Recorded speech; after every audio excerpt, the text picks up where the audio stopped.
Hi everybody, it's me. I wanted to do the blog about my calendar and about the little things that I do for myself. Um, I have a paper calendar and I have my calendar on the computer. It's just if you go into Microsoft Word, they have the automatic calendars already made where you go and you pick the style you want and you put it on and you do your Word document.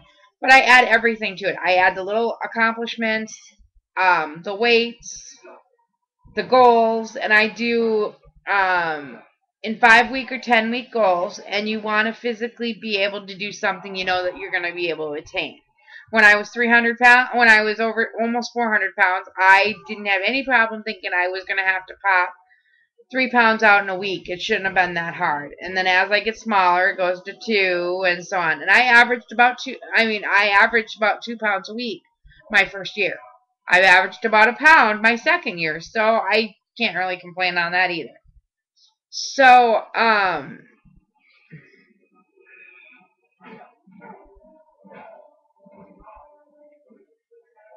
and sorry, Eclipse is on. Um, and you So I do that, but I put everything in there. If it's as simple and as little as Becky being able to get her arms around me, that's pretty cool. I would put that in there because that's something she's never done before. When Brad could put his arms around me and touch elbow to elbow, and that's pretty cool too. Um, and little things. Um, the seat not having to use the seatbelt extender. Being able to walk upstairs without physically being winded. There's all kinds of things that are the little things that we need to celebrate. Because losing weight is one thing, but being able to physically see the things that we normally would take for granted when we can actually do them is nice.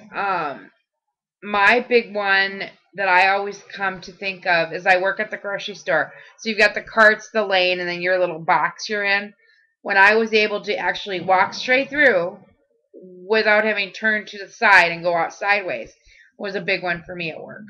Um, but it's little things like that. I look at the screen right now and I see this little person in the screen, and it's really hard to actually realize that that's myself. It's a good thing, but it is really hard to realize that that's me. And then, you have to physically take measurements. You need to physically do it because you'll be able to look back and say, "Oh, wow, that's 10 inches." When I started, my hips were 74. Now my hips are under 50. Were they 70? They were 74, and now they're under 50. So, we're talking major inches.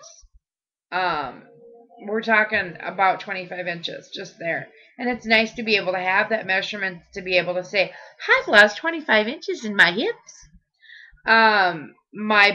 My chest was 58 and now I'm down to 40. I think it's 44 or 40, 43 or 44.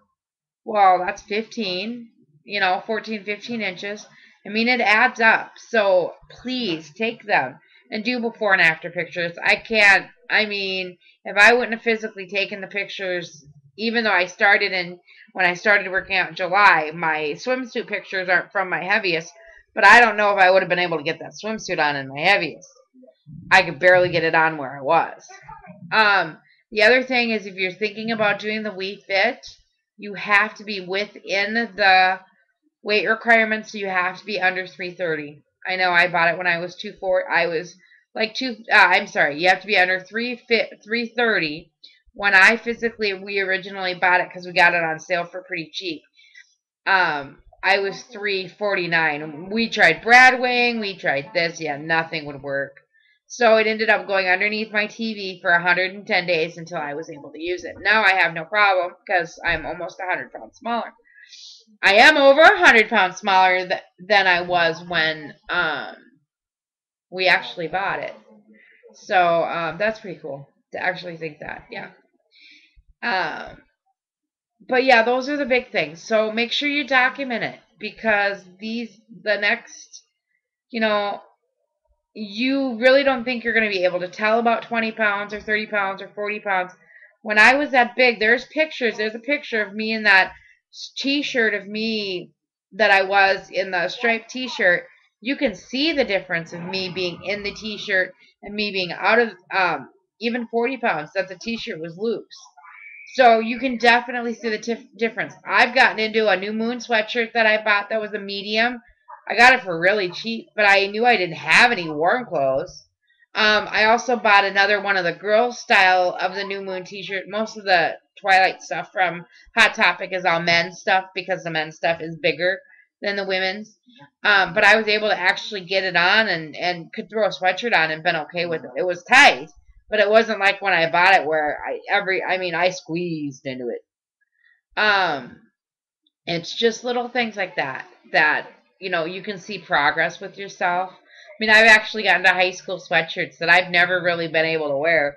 I think I wore them. I think I put them on a couple times, and I just remember getting rid of one the other day because one, they're so far out of style, and they're not very comfortable. And we want comfort if we're going to do a sweatshirt. I think I still have one though, and I don't remember if I put that one on lately, but I know it will fit because the other one fits. So, just little things like that. Little victories. When you get into another size, I mean, it's huge if you physically have been I've never been a teen. Getting into my 18s were huge. The 18s that I've been wearing for jeans were physically had tags on them. I had two pairs of 20 shorts that had tags on them that I've been able to wear. I got a bunch of I've got a bunch of clothes that I'm still waiting to get into. I've got lots of 14s that Kim gave me. And I've got a couple pairs of 16s. And I try on my black 16s here and there. I haven't pulled out any 16s in the blue jeans, but those will probably fit now. But, you just do one thing at a time, and it eventually will come.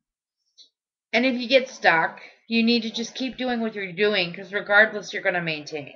And you also have to look at where you come from. Okay, it would be different if I was down 50 pounds and I plateaued and I'm stuck and I'm still 320 pounds or whatever it was at the time. I'm 140 pounds lighter.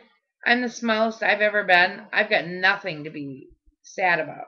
Yeah, it's frustrating. Yeah, sometimes I want to say, figure it out! Why? But, it's okay. I'm okay with who I am. Everybody that I know is very proud of what I've accomplished. So, but mostly I am. Because nobody can do it for me. I had to do it all by myself. I've had the support I've needed, but I've had to do it all by myself. And that's probably the biggest thing is that it's you. You are the one that is going to get every little bit of credit for this process. Enjoy the process. Just enjoy it. Enjoy the journey that you're on because the journey physically will not last forever. But everything you do in the journey does have to last forever because you have to make that full lifestyle change. But, all right, I'm done talking. I'll talk to you guys later. Bye.